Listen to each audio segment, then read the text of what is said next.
The seeds of future conflict were sown when Kimberley mining magnate Cecil John Rhodes turned his attentions to spreading the imperial gospel north into the wild and uncharted African hinterland. He was frustrated by the timidity of a British government that refused to share his expansionist zeal and decided to do it himself, with his own money and his own men, and he resolved that they would be good men. Over lunch at the Kimberley Club, in the diamond capital of South Africa, he explained his thoughts to Frank Johnson, the man who would lead his force. They agreed. Most recruits would be from a military background, but Rhodes wanted more.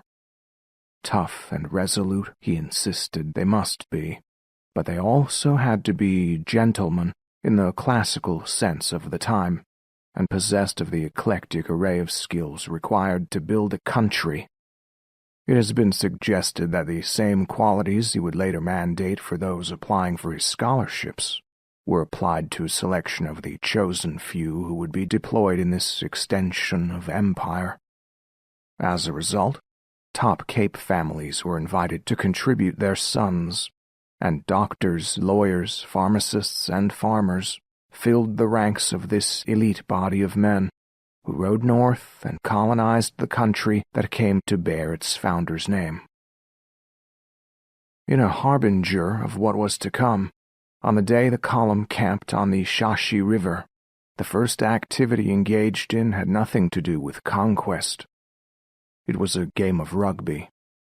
Then they crossed into the territory that would become Rhodesia and into a dangerous new land.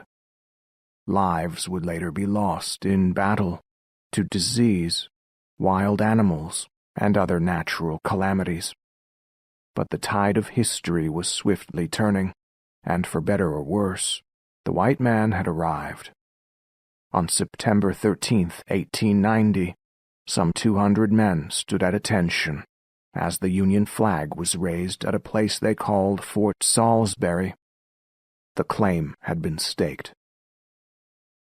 While the initial occupation had been surprisingly peaceful, it was not long before hostilities broke out, and the pioneers were called on to show their mettle. On the battlefield, Lobengula's Matabilis fought with courage and fortitude.